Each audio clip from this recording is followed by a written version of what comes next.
김해동의 기후위기와 세상만사. 푸른 하늘, 맑은 공기를 바란다고요? 지난 9월 7일에 5번째 기념일을 맞이한 푸른 하늘을 위한 맑은 공기의 날은 2019년 9월에 개최된 유엔 총회에서 우리나라가 제안하고 유엔이 채택하여 2020년부터 시작된 유엔의 공식 기념일입니다. 우리나라가 제안하여 유엔의 공식 기념일로 채택된 사례는 이것이 처음이었고 그 후로 추가적인 사례가 나오지 않고 있습니다. 하지만 정권이 교체된 이후로 우리나라의 언론과 정부기관의 관심은 차갑게 식어버렸고 국민들도 덩달아서 망각하고 있는 것 같습니다. 물론 환경부가 나서서 매년 기념 행사를 이어가고 있기는 합니다. 우리나라는 별걸 다 이념화하고 진영 논리로 일관합니다. 씁쓸한 일입니다. 우리나라의 이런 사정과는 별개로 유엔에서는 환경 관련 여러 산하기구가 나서서 매년 다양한 행사를 하고 보고서도 내고 있습니다.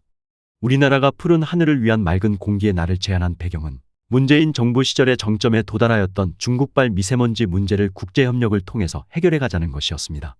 당시 한중일 환경회의에서 동아시아의 연간 미세먼지 배출 책임을 논의한 결과 중국의 책임이 30%를 넘어선다는 점에 동의가 이루어지기도 했습니다. 그런데 이 책임은 연간 평균하였을 때의 상황이고 고농도 미세먼지 발생일로 한정하면 중국의 책임은 압도적입니다. 유엔도 전 세계적으로 대기오염으로 인한 인명과 재산 피해가 엄청나다는 사실을 인지하고 있었고 국제협력을 통하여 이 문제를 해결해 가야 한다는 점에 공감하고 있었습니다.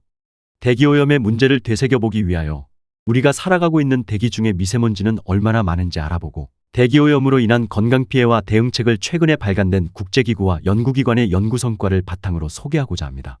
사람들이 하늘이라고 부르는 대기는 눈에 보이지 않는 수많은 종류의 기체와 고체 입자 및 물방울로 이루어져 있습니다.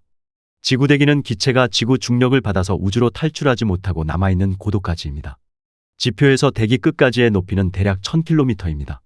대기가 이렇게 높고 대기에 존재하는 기체의 총 질량은 5.14 곱하기 10의 15승 톤이나 되는데 공기의 90% 이상은 대륙권이라고 불리는 대기의 맨 하층에 존재합니다. 고체와 액체의 양이 적을수록 낮의 하늘은 더욱 파랗게 보입니다. 대기와 지표는 생물학적 과정, 화산 폭발, 강수 과정과 증발 등으로 끊임없이 물질을 주고받습니다. 또한 대기 내에서도 기체들 간의 화학 반응이 발생하여 새로운 기체가 만들어지기도 하고 사라지기도 합니다.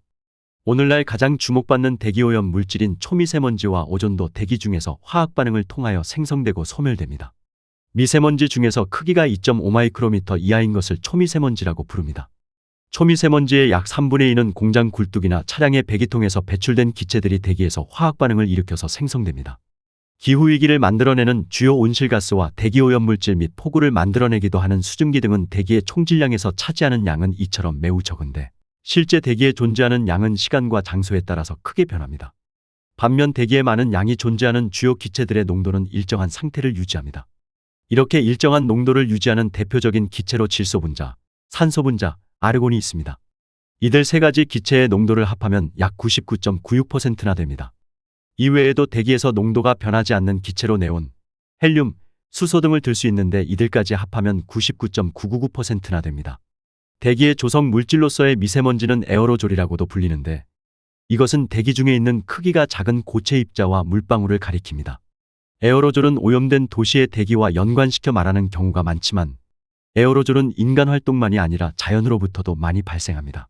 전 지구 육상에는 평균적으로 1세제곱센티미터의 공간 속에 에어로졸이 1000개 정도 들어있다고 합니다.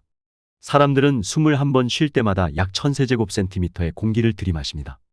1분에 약 100만 개의 에어로졸이 폐 속으로 들어가는 셈입니다.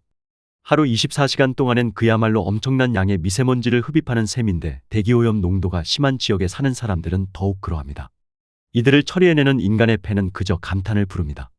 화석연료와 저지연료의 사용 그리고 기후위기에 수반되어 나타나는 대기 환기 기능의 약화가 미세먼지로 인한 대기오염 문제를 더욱 악화시키고 있습니다. 최근에는 겨울철 난방만이 아니라 여름철 고온화로 냉방에너지 사용이 폭발적으로 증가하고 있어서 심각한 대기오염의 문제가 여름철에도 예외가 아닌 시대로 변하고 있습니다. 대기오염이 인체에 치명적이라는 사실은 이미 잘 알려져 있습니다. 2013년에 세계보건기구는 미세먼지를 1급 발암물질로 공표하였는데 공기 중에 섞인 미세먼지 입자는 폐질환을 비롯해 뇌졸중, 심장질환 등을 시작으로 인체의 모든 장기에 손상을 입히는 것으로 알려져 있습니다. 또 2021년에 출간된 State of Global Air 보고서는 전 세계에서 대기오염으로 인한 조기 사망자 수가 매년 810만 명에 이른다고 평가한 바 있습니다.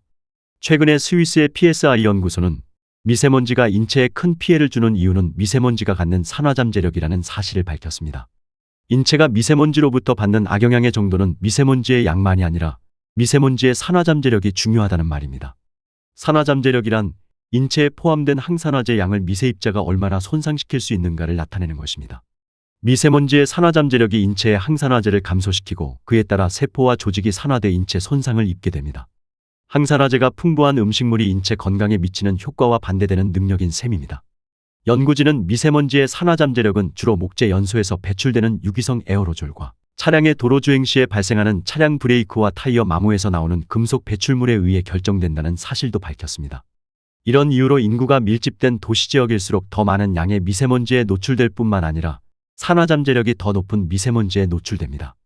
도시지역의 미세먼지는 시골지역의 그것보다 훨씬 더 인체에 해롭다는 말입니다. 유해한 공기에 노출된 어린이들은 성인들보다 더 큰 피해를 받는 것으로 확인되었습니다. 어린이가 대기오염에 오랜 시간 노출되어 오염물질이 체내에 축적되면 성인기 때 건강에도 악영향을 미칠 수 있다고 합니다. 나이가 적은 어린이일수록 대기오염에 노출될 경우에 유전자 변이 가능성이 높아지는데 그 영향으로 성인이 되었을 때 심혈관계 질환 발병률이 높아진다고 합니다.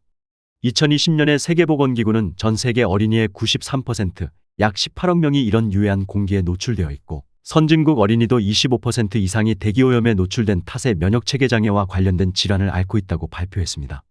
이에 효과적으로 대응하기 위해서는 미세먼지의 발생량을 줄이는 것만으로 부족하다는 것을 알 수 있습니다. 미세먼지의 산화잠재력을 높이는 물질을 많이 배출하는 도시의 도로에서 발생하는 오염원 관리에 더 많은 노력을 기울여야 합니다. 타이어의 마모를 줄이는 도로 포장재 기술, 마모가 덜한 친환경 타이어의 개발이 요구됩니다. 아울러 기저질환을 가진 사람들의 미세먼지 노출 억제를 위한 보건학적 배려도 병행되어야 합니다. 어린이들이 오랜 시간을 보내는 유치원과 학교 주변 도로 관리에도 보다 큰 비중을 두어야 합니다. 대기오염 물질은 전 세계 어디에서 발생시켰던 간에 대기대순환으로 전 세계로 빠르게 퍼져갑니다. 그래서 자국의 노력만으로 대기오염 문제를 해결할 수 없고 국제협력이 필수 불가결합니다. 이런 이유로 우리나라가 제안한 푸른 하늘을 위한 맑은 공기의 날이 유엔의 기념일로 제정되었습니다. 이 날을 더욱 소중하게 만들어가는 데 우리나라가 앞장서면 좋겠습니다. 그것이 백범 김구 선생이 꿈꾸었던 문화국가 대한민국의 모습이 아닐까요? 더 칼럼니스트